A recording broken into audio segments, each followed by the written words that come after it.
social game is played with an initial rule. The first rule being this game is serious, or this game is not a game.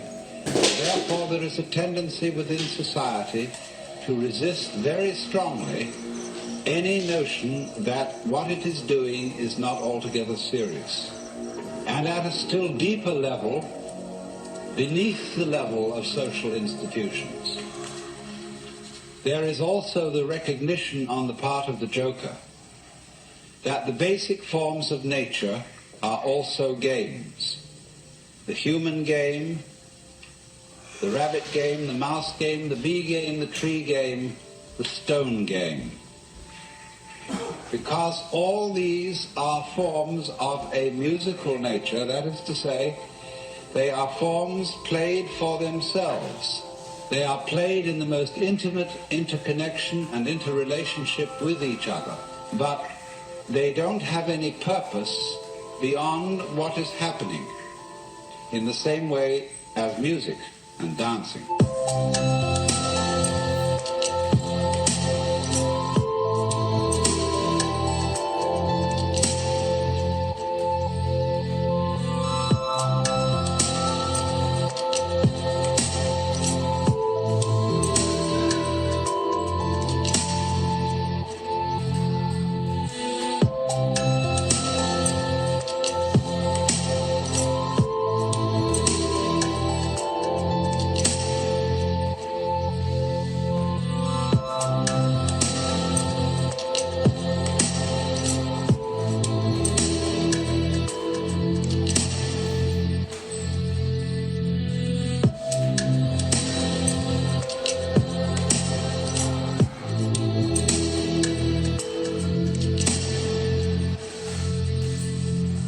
But when people take games seriously, and part of the fun of a game, you must remember, is to take it seriously, they acquire an attitude which strikes the joker as being half funny and sometimes a little pitiful.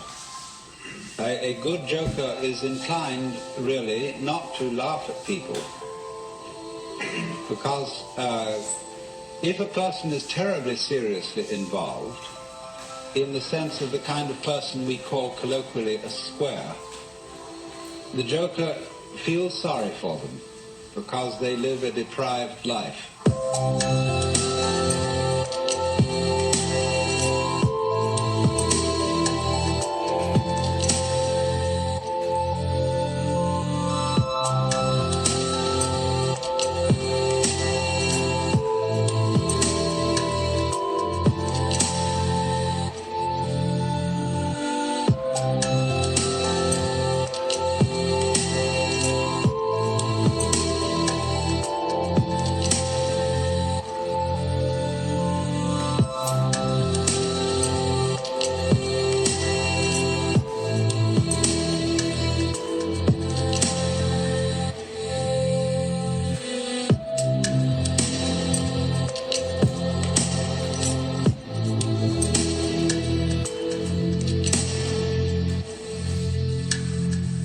But the point is that he is the one who is a wild man, which is to say, he has no fixed role. He can play, as the joker can in the deck of cards, any role. And in a way, in that sense, all of us are roles of the joker. Because the real joker, of whom any human joker is a manifestation, the real joker is Brahman, is the ultimate player of the game, the divine ground of the universe. So then, if you look upon the world at play as what the Hindus call the Vishnu Leela, Vishnu being one of the names of God, and Leela meaning sport or play, from which we get our word lilt, then Vishnu or Brahman is the big joker, and anyone who realizes this is the little joker.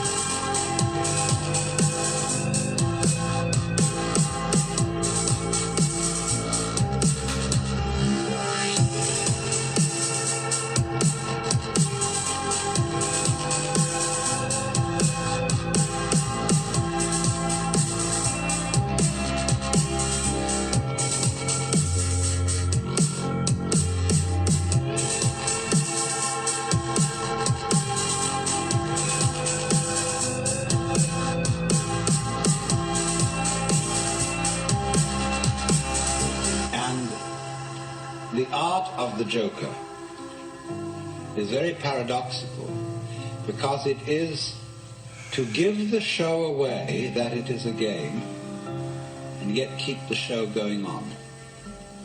There is something about a joker of a now you see it, now you don't character.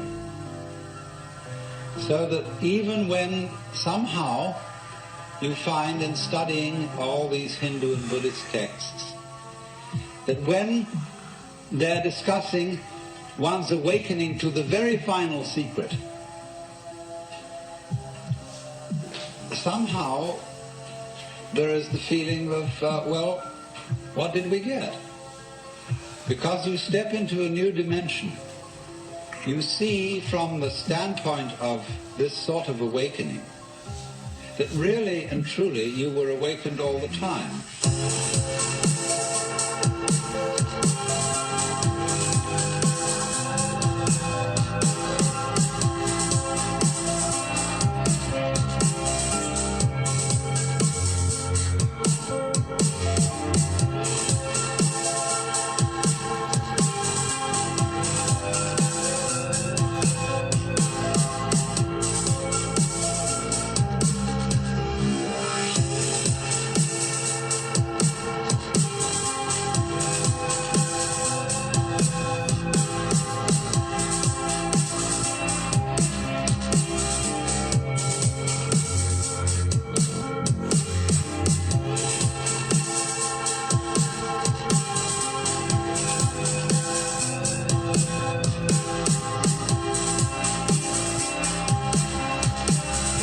Imagine going through a gate in a wall.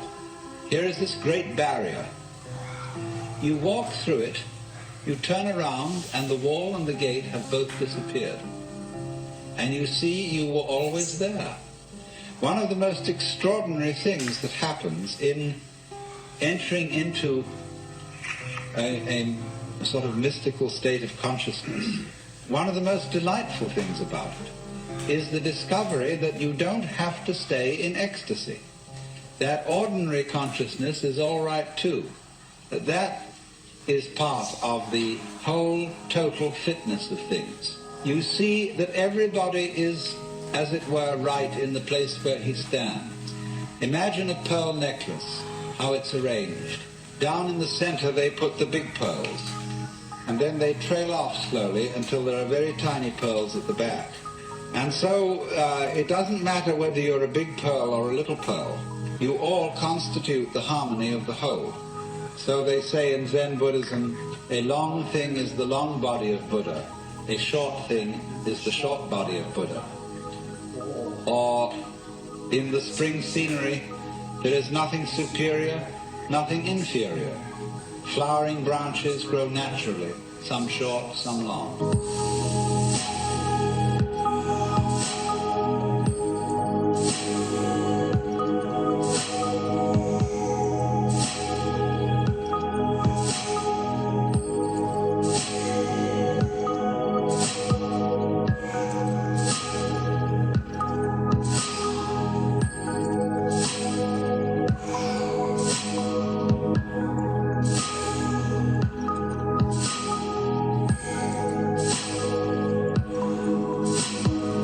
So, you see, the positive and the negative together constitute existence. We have to use existence as a neutral word that doesn't have as an opposite non-existence. Existence already includes non-existence. You could say being and non-being constitute existence. Just as we know physically, sound is constituted by sound silence in very rapid alternation. So, being, non-being constitute existence, and existence is something of which you may say the game is worth the candle. If it weren't, it wouldn't be. It's like that.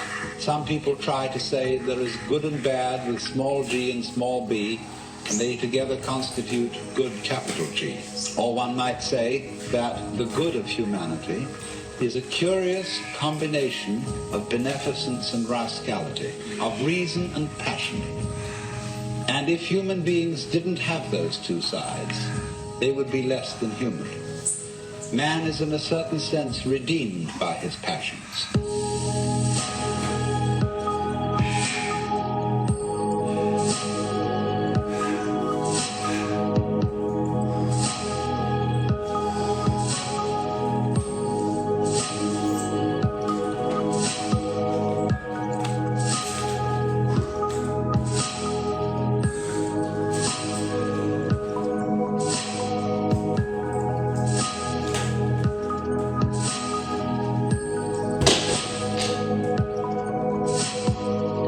redeemed by being something of a rascal. Because if he weren't, he would be like a stew with no salt in it.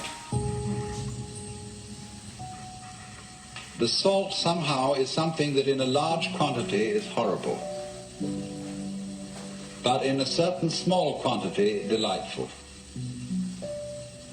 And so everybody has to be salted with a certain amount of unrespectability. Otherwise, they're impossible and intolerable. The only thing is, as a fervent cook, don't overdo it.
It is in that respect, you know, that it's said of great gurus in India. They have a very funny thing they say. People, Westerners go over and they meet this man who's supposed to be extremely holy. And they're all agog, you know. And then after spending a few days with him, they begin to wonder. They find he smokes cigarettes. They find that he occasionally loses his temper. And they begin to think, well, is this man so holy after all? I mean, he surely should not be dependent on these little habits and luxuries and so on. And then they find he has a girlfriend. And then they leave because they're so scandalized. Well, then the Hindus say, now you shouldn't get so upset about this, because if this man didn't have a few little vices, he would cease to manifest. He would simply disappear. He has to have these things to keep him grounded, to keep him in the world. Or if suddenly, you know, he gets terribly angry with a certain student and seems to lose his temper, they say, oh, no. That's a tactical anger. That he did on purpose to wake you up to something. It was for your own development and for your own good. He didn't really feel angry at all.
Do you see the point? There is something in the fact that if he didn't have these little attachments, he wouldn't be manifesting. He'd simply disappear.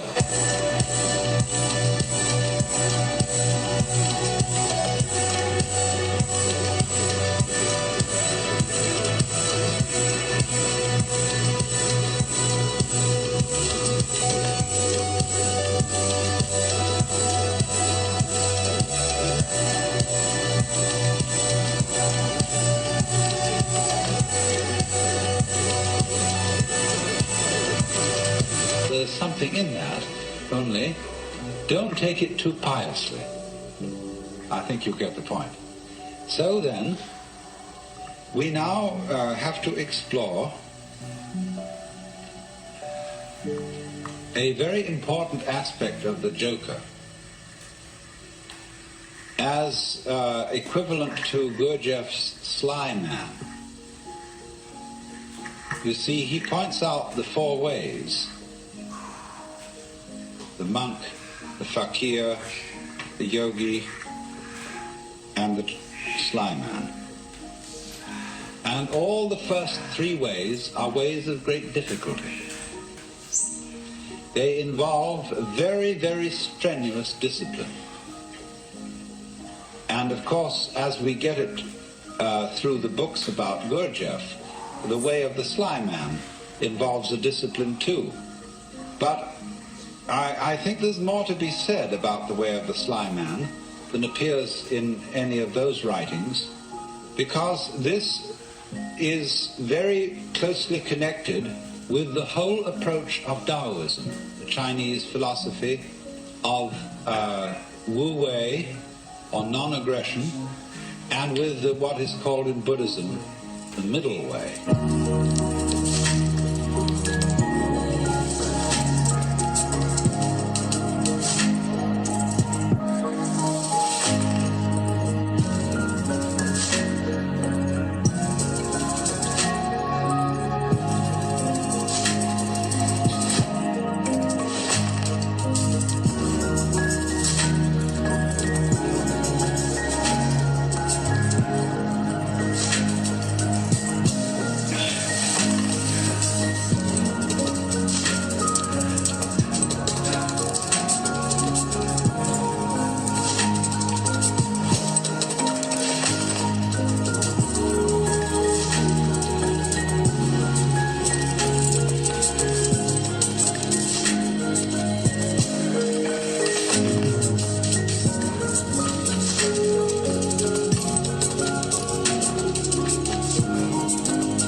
When the Buddha first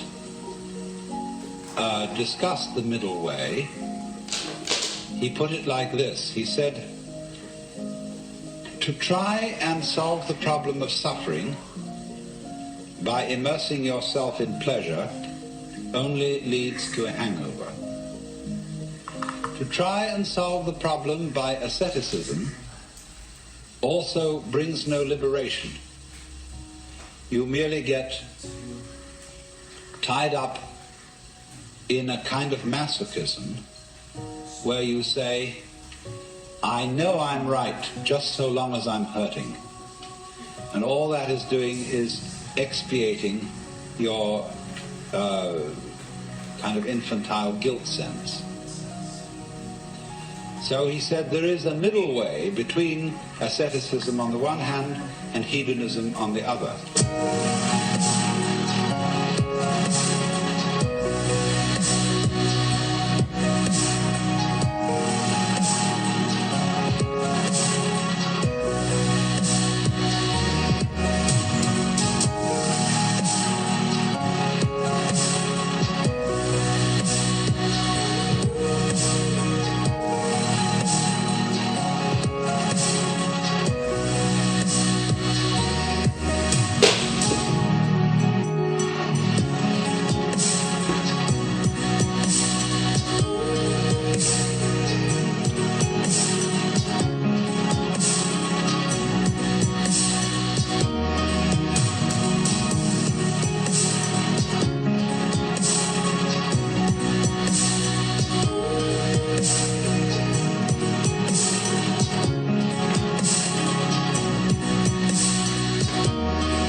Actually, the middle way is more subtle than that, and it's beautifully discussed in Professor Baum's book called The Philosophy of Buddha, professor of philosophy at the University of New Mexico.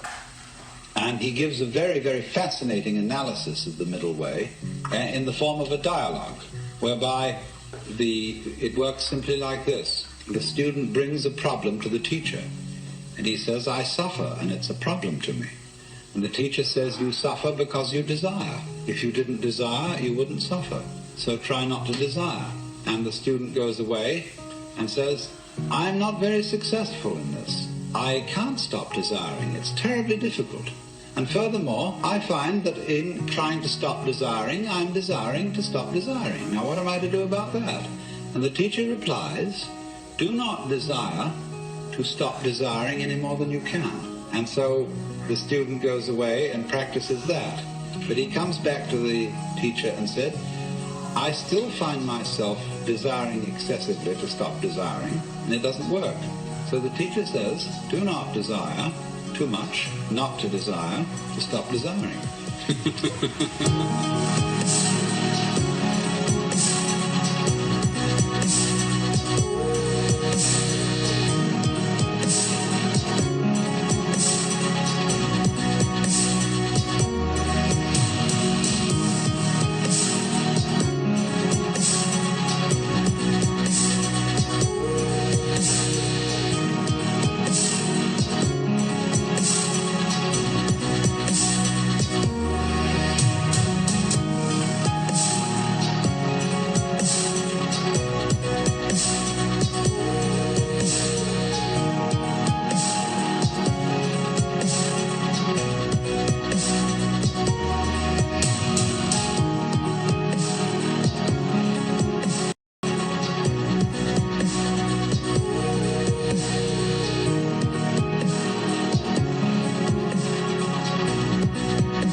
Do you see what's happening?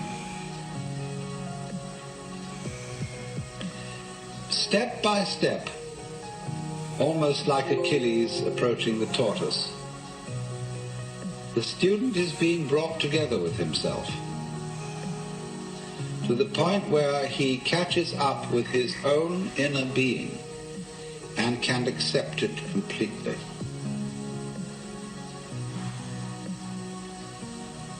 And that is, you see, the most difficult thing to do, to accept oneself completely.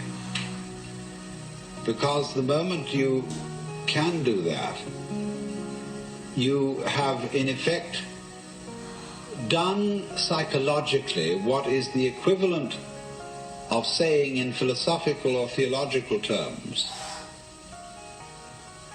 you as you are now are the Buddha. Just as I was explaining a few minutes ago. That's unbelievable, because we are always trying to get away from ourselves as we are now in one fashion or another. And it's only we will only stop doing that through a series of experiments in which we try resolutely to get away from ourselves as we are. So that is the middle way. But ordinarily in these other ways, the way of the yogi, the fakir, and the monk, the individual makes a big thing out of the work of liberation, and especially likes the kind of teacher who will put him through the most severe paces.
It's interesting how there arise from time to time schools in the West where someone comes along offering,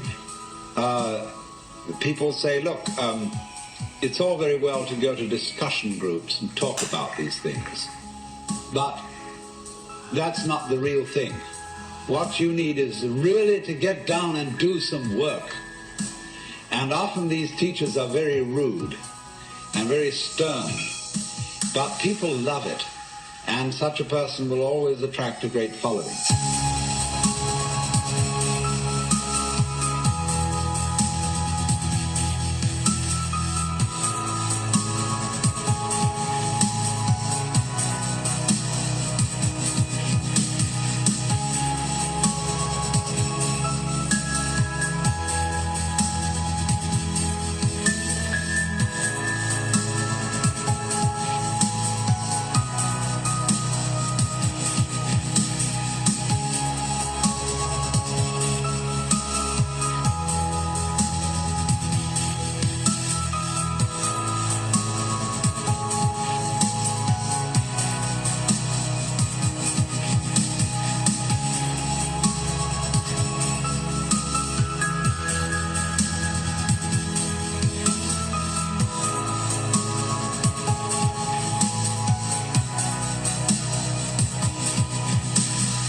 Because people get the feeling, now we're at serious business here.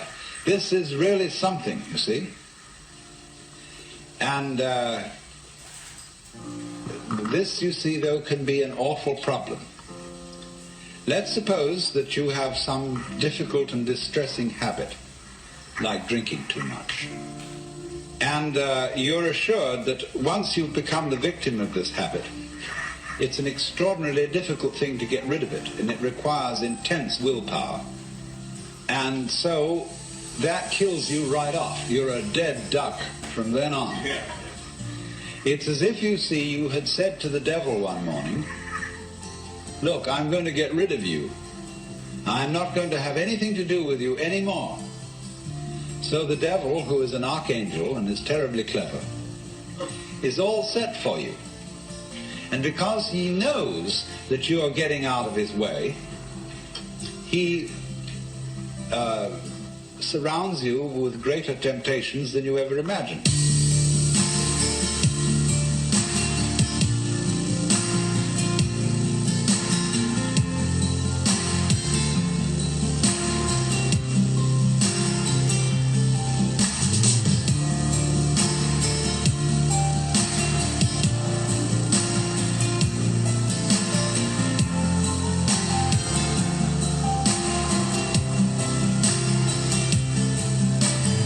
If you are going to outwit the devil, it's terribly important that you don't give him any advance notice.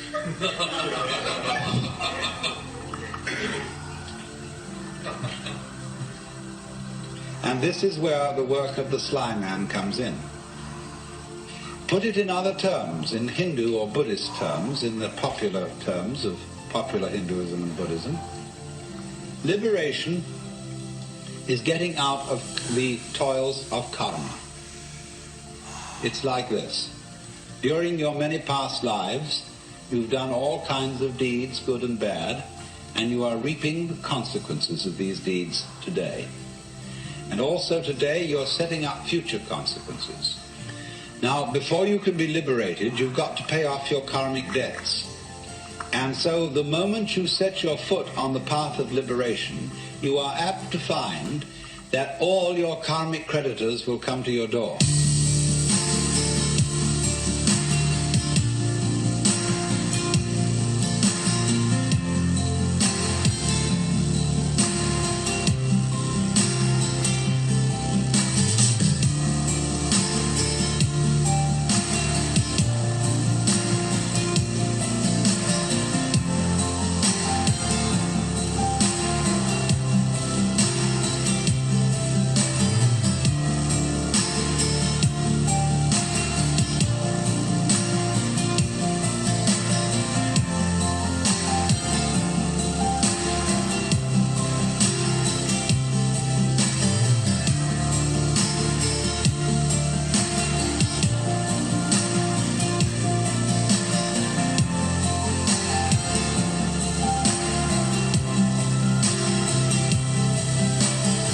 And that's why it's often said that people who start out on a serious work of yoga suddenly get sick and lose their money and their best friends drop dead and all kinds of ghastly things happen. That's because, you see, they served notice that they were going to do this. And so all the creditors came around. If you're going to leave town and you owe lots of money, you know, you mustn't announce that you're leaving or give a farewell party to your friends because the grocer will find out. So the art of the sly man is to make no contest, but simply to leave without one word. In other words, that's the meaning of Wu Wei in the technical vocabulary of Taoism. Wu Wei, not to interfere, not to force things. That's the best translation of Wu Wei. Not to force things, but so he just drops it like that.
You're in this respect, you see, you're your own worst enemy. Because even if you serve notice privately on yourself that suddenly you're going to drop it all, already the devil knows.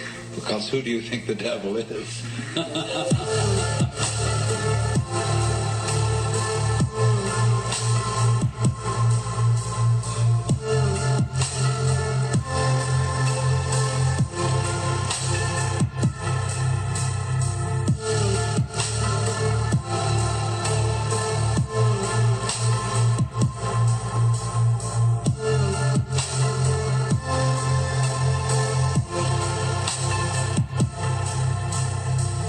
This lies behind the whole problem that is discussed in the book Zen in the Art of Archery. The necessity of letting go of the bowstring without first deciding to do so.